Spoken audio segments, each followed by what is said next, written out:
que cuidarse, qué duda cabe, porque las cifras son preocupantes y todavía no entramos en la fase quizás más compleja, ya sea por clima o también porque todavía no está el periodo cumplido de donde los grupos de mayor riesgo están con todas las dos vacunas y los 15 días después de la segunda vacuna cumplido.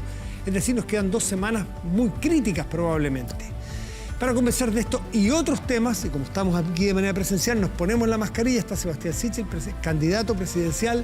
¿Cómo te va, Sebastián? Buenas noches, gracias por estar aquí. Muy bien, Matías, mucho gusto. Casi bueno, dice presidente del Banco Estado porque la última vez que estuve estaba en eso. Sí, claro, ministro, presidente del Banco Estado, ahora candidato presidencial. Uno se confunde con las autoridades, las autoridades políticas. A ti te tocó estar en el ministerio con las medidas de apoyo social, que hoy día vamos a hablar de eso. Pero también tú eres un candidato presidencial y eventualmente te va a tocar administrar pandemias de este tipo. ¿Cómo estimas que se está manejando, cómo está gestionando la pandemia aquí? Mira, partamos de algo básico.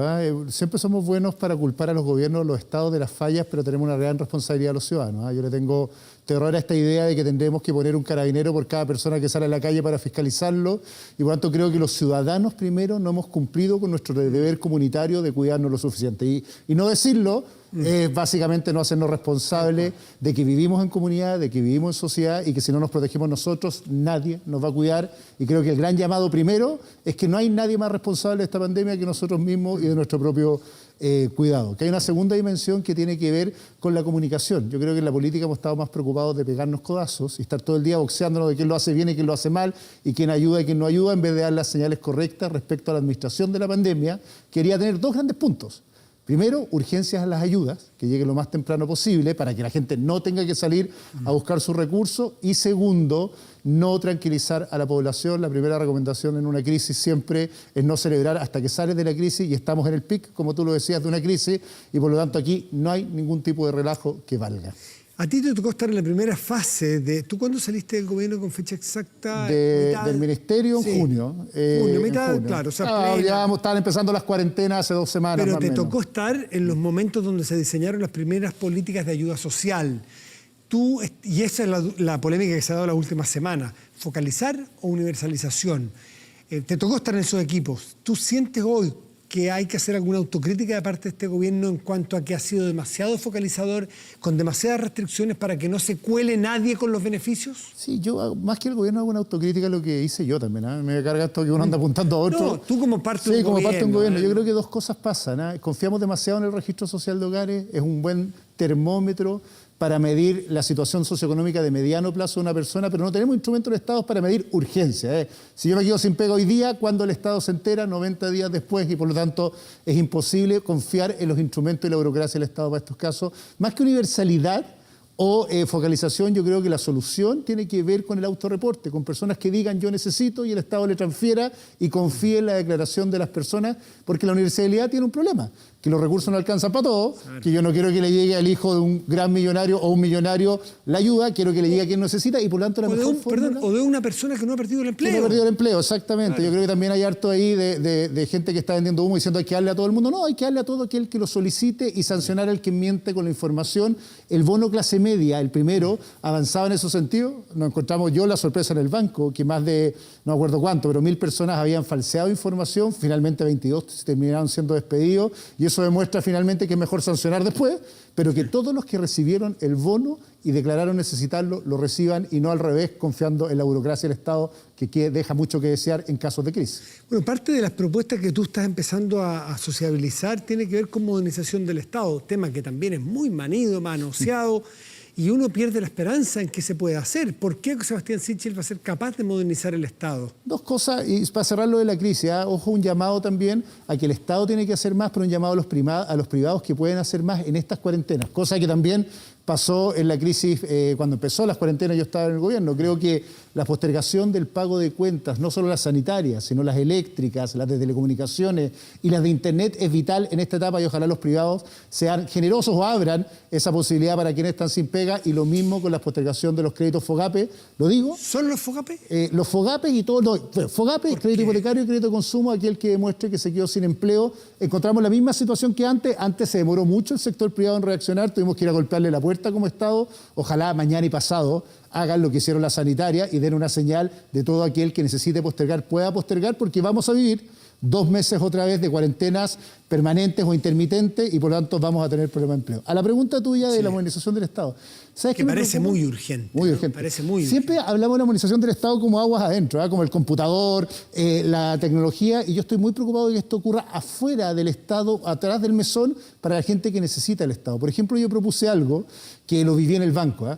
El Estado atiende hasta las 2 de la tarde, una cosa absurda en el siglo XXI. El registro civil cierra a las 2 de la tarde, Compin cierra a las 2 de la tarde, y por lo tanto los chilenos necesitamos más servicios del Estado en crisis y el Estado entiende menos que antes, y por lo tanto la primera gran reforma que tiene que tener el Estado es su capacidad de atención a las personas. No es cierto que lo digital va a reemplazar esto, hay que estar en Coihueco y saber el acceso a Internet que hay y la necesidad de golpear la puerta para que el Estado te atienda, para tomar una decisión urgente, que es que todas las instituciones del Estado que atienden público dupliquen su capacidad de atención. Pero probablemente allí no falte capacidad de gestión ni diagnóstico, falte probablemente enfrentar lo que pasa en Chile en muchos ámbitos, enfrentar a grupos de presión. A mí me pasó en el banco. Grupos de poder, y aquí tenemos los empleados públicos, probablemente tú les dices registro civil después de las 2 de la tarde y vas a tener un problemón para poder hacerlo. Que son dos cosas. Yo tuve peleas ahí en el banco por eso, tratando de abrir hasta las 4 de la tarde, lo logramos con un sindicato que se enojó, pero también hay que reconocer que mucho funcionario público está recargado por la demanda de trabajo, por lo tanto no hay que tenerle miedo a hacer crecer el Estado si es necesario para mejorar la atención, pero no crecer arriba. Crecemos en ministerio, un Estado que tiene 25 ministerios, el Estado con más ministerios de Latinoamérica per cápita, y no tiene más personal atendiendo a las personas que lo que tenía el año 90. Entonces hay algo medio absurdo, como hemos construido un Estado que es grande arriba y chico abajo, cuando debería ser grande abajo y chico arriba.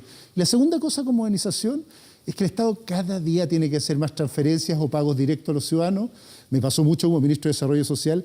La cantidad de burocracia que ocurre desde que el Estado le llega la plata y le pasa la ayuda a la persona es brutal. Y por lo tanto tenemos que avanzar cada día más en modelos como la pensión básica solidaria. Yo he hablado de una pensión garantizada de alimentos, en transferencias directas. Voy a hacer una propuesta en pocos días más de devolución del IVA a los sectores más vulnerables. Es decir, entre que se decide la política pública y le llega a la persona la plata, que haya un solo trámite, que es básicamente la autorización de la transferencia y no lo que nos está pasando hasta el día de hoy. Muchas veces los sectores que requieren de la ayuda a veces tienen que pagar ciertos impuestos y la plata se da vuelta en vez de dejárselas aquí y no hacer la vuelta al tonto a la plata. El IVA, por ejemplo, no tengo idea cómo técnicamente se hará eso, pero es absurdo que una persona que es más pobre pague un IVA cuando compra tallarines y después el Estado le devuelve una transferencia directa. Nosotros, de tiempo, eficacia y energía. En unos pocos días más vamos a una propuesta de lo que está haciendo Inglaterra en este sentido, que es a sectores vulnerables y clase media en general vulnerable o que está en factor de riesgo, lo que hace es devolverle el IVA de alimentos y medicamentos después del gasto. ¿Por qué no hacerlo antes del gasto? Porque cualquiera puede saltarse la fila y tratar de pasar, pero después del gasto, y hoy día con boleta electrónica, que todas las boletas centrales electrónicas, no es tan difícil ni tan complejo como un país para Chile, y no hacemos esa doble vuelta de que finalmente la mitad de los chilenos vive con menos de 400 lucas al mes, sin embargo paga de esas 400 lucas casi un 19% en IVA, y después el Estado a que le llega la ayuda se demora 6 meses o 7 meses o nunca llega. Sí, hay tantísimos temas, naturalmente, de empleo, tecnología, emprendimiento, que veo en tu mini programa que has enviado. Pero hay una que me preocupa en cuanto a cómo se aborda, que es la seguridad. Y no es que me preocupe particularmente a mí, sino que parece ser una preocupación país. Y para muchas personas esto está muy desbordado. La seguridad, me refiero no en una región en particular, estoy pensando en el día a día de los barrios de Chile. ¿Tú qué piensas ahí? Mira, me ha llegado la locura que en muchos barrios de Santiago o de Chile, que salta un fuego artificial no es motivo de celebración o cambio de año, sino que llegó la droga a ese barrio y tenemos una capacidad operativa de reacción respecto al microtráfico y narcotráfico en Chile bajísima, lo que ha hecho que haya una cadena de violencia hacia adelante. Es trágico vivir en un país que la tasa de muerte en La Pintana es 13.3 personas por cada 100.000 habitantes, mientras en otras comunas es menos de 1. Y por lo tanto tenemos una tragedia en materia de seguridad. Yo hice varias propuestas, pero la más importante es que creemos una policía especializada en narcotráfico y microtráfico, parecido a lo que tienen los norteamericanos con la DEA, una policía antidrogas que tenga 5 años de capacitación, que tenga dotación especializada, que tenga niveles de rotación distinta, que tenga protocolos de investigación, de manera que le declaremos la guerra a lo que está siendo la fuente primordial de los delitos en Chile, que es el tráfico de drogas. Lo más trágico es darte cuenta que en 10 años se ha duplicado los decomisos y se ha septuplicado los decomisos asociados a drogas más duras. De todas las drogas el doble, pero de drogas más duras 7 veces más que en 10 años, y el Estado ha tenido mucha menos capacidad de reacción. Yo me leí entero el informe de la Fiscalía sobre penetración de narcóticos, y tenemos que asumir algo que los políticos no nos gusta asumir, y probablemente porque no vivimos en los barrios que esto pasa, que es que el microtráfico llegó y lo tenemos que combatir directamente con herramientas y policías especializadas. Campamentos, otro problema que ha crecido de manera violenta los últimos 3 meses, violenta en la cifra, no es que haya más violencia, no quiero segregar a las personas que allí viven, un crecimiento severo, amplio, importante. ¿Has pensado en política de vivienda, alguna propuesta importante? No solo campamentos, pobreza. Hoy día estábamos leyendo datos internacionales que dicen que se calcula que más o menos 1,5 millones de chilenos van a pasar a ser pobres. Que era esa clase media que dependía de su pega, que se quedó sin pega, normalmente informal, y llegó a la pobreza. Muchos de ellos no pueden seguir pagando arriendo, crédito hipotecario, y terminan viviendo en campamento. Hay que hacer 2 cosas.